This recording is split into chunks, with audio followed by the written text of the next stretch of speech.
जाफ़र शिराज़ी आप सबको सलाम अर्ज़ करता है। कुछ कहने से पहले मैं एक छोटा-सा आपको वाक़या सुनाता हूँ। एक ख़ातून बहुत एजिड थीं, उन्हें दिल का दौरा पड़ा, घर वाले हॉस्पिटल ले गए, लेकिन डॉक्टर्स ने कहा कि सॉरी, ये अब इस दुनिया में नहीं रहीं। घर वाले बहरहाल रोते-पीटते उन्हें घर ले आए, रिश्तेदारों को इत्तला दी, लोग आने लगे। लेकिन उन्हीं लोगों में से कुछ लोगों ने महसूस किया कि वो ख़ातून कुछ हिल रही हैं, कुछ उसमें एक डेड बॉडी में हरकत हो रही है। घबराइएगा नहीं, मैं कोई हॉरर वाक़या नहीं सुना रहा। तो बहरहाल वो हरकत जो थी तो उसकी वजह से कुछ लोग तो डरे, लेकिन जो ज़ाहिर करीबी थे उन्होंने फ़ौरन कहा कि देखें ये क्या हो रहा है। उन्होंने चादर हटाई चेहरे से, तो उन बड़ी अम्मा ने जो है आँखें खोली और सबको देखा और कहा कि क्या हुआ मुझे? तो घर वालों ने कहा कि कुछ नहीं, आप बेहोश हो गई थी, तो ये हमारे सब लोग आपको देखने के लिए आए हैं, मिलने के लिए आए हैं। उन्होंने कहा मुझे, ख़ातून ने कहने लगी कि मुझे जो है ना थोड़ी-सी खीर बना दो। फ़ौरन ज़ाहिर सब खुशी में थे, इतना बड़ा मुआजिज़ा हो चुका था और फरमाइश थी उनकी, भाग कर गए, जल्दी-जल्दी खीर बनाई उनकी बेटी ने, उनके मुँह में एक चम्मच डाला खीर का। उन ख़ातून ने वो चम्मच खाया और उसके बाद सर पीछे किया और सचमुच इस दुनिया से चली गई। असल में अब लोगों को यही था कि ये क्या हो गया, लेकिन अगर बेसिकली देखा जाए तो हम इस बात पर यकीन रखते हैं कि इंसान का जितना रिज़्क दुनिया में लिखा है ना, वो उसे ज़रूर मिलेगा। और जहाँ रिज़्क नहीं लिखा है वहाँ आप सर तोड़ कोशिश कर लें, आपको कुछ भी हासिल नहीं होगा। तो ऐसा ही कुछ वाक़या मेरे साथ भी हुआ। खैर, मैं तो दुनिया से नहीं गया फ़िलहाल, लेकिन वो वाक़या मेरे साथ ये हुआ कि दिलचस्प भी है, एक तरह सबक आमोज़ भी है और दिलचस्प भी है। मेरी बेगम ने मुझे कहा कि आपको निहारी बहुत पसंद है, जिसमें मगज़ और नली वग़ैरह भी होती है। आपके मुँह में पानी तो नहीं आ रहा ना? ठीक है। तो बहरहाल वो उन्होंने कहा कि आप ऑफ़िस जा रहे हैं, तो आप वहाँ ये निहारी मैं आपको दे देती हूँ। वहाँ आप दोपहर को लंच टाइम पे खाइएगा और आपके वहाँ तो गरम-गरम नान भी मिलते हैं, तो आपको अच्छा लगेगा। मैं बहुत खुश हुआ, मुझसे तो नाश्ता भी नहीं हो सका। मैंने कहा ठीक है, मैं ले जाता हूँ। बहरहाल टिफ़िन में मैंने दिया और उस दिन इत्तेफ़ाक से मुझे ट्रांसपोर्ट नहीं मिली, तो मैं बस में बैठा। बस में बहुत रश तो था, लेकिन अपनी मंज़िल पर तो पहुंचना ही था ना, पहुंच गए। अब वो मैंने अपनी टेबल पे टिफ़िन रखा और उसके बाद बार-बार मैं घड़ी देख रहा था कि कब लंच टाइम हो। बार-बार मुँह में पानी भी आता, ये सोचकर अच्छा भी लगता कि गरम नान आएँगे, मगज़, नली, निहारी मैं खाऊँगा। 1 बज गया, जब 1 बजा तो मैंने सोचा अब मैं जो हूँ ना मंगवा लूँ। मैंने अपने असिस्टेंट को बुलाया, मैंने कहा बेटा यहाँ आइए।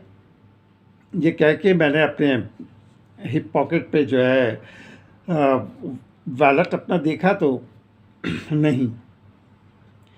मैंने कहा ये क्या हुआ? मैंने याद किया तो मुझे याद था कि मैंने किराया निकाल कर और बाकी मैंने अपने जेब में रख दिया था। वो दराज़ों में देखा, नीचे, ऊपर, साइड में, इधर-उधर देखा, लेकिन मुझे वो नहीं मिला। अब क्या करूं मैं? क्योंकि अब मेरे पास तो एक पाई भी नहीं थी। अब मेरे लिए आसान रास्ता ये था कि मैं उस असिस्टेंट से कहता कि भाई, और एक बात और बता दूं, उस वक्त रोटी जो थी ना, नान, वो सिर्फ़ और सिर्फ 5 रुपए के थे। जी हाँ, सिर्फ 5 रुपए का एक आता था।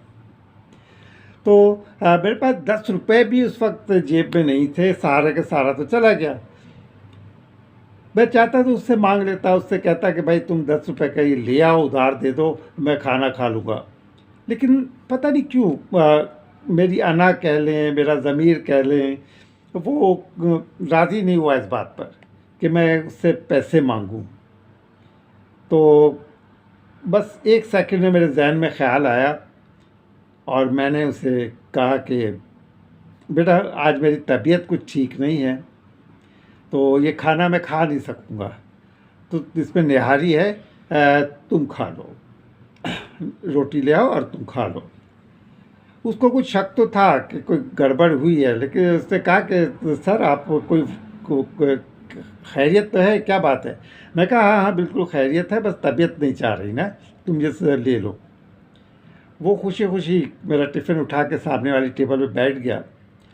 उसके बाद उसने जल्दी से गरम गरम नान मंगवाए। अब वो नानों की खुशबू, उस निहारी की खुशबू, एक बहुत बड़ा मेरे लिए इम्तिहान था कि मेरी पसंद की चीज़ जो मैं बड़े शौक़ से कि अपने लिए लाया था, लेकिन मैं खा नहीं सका।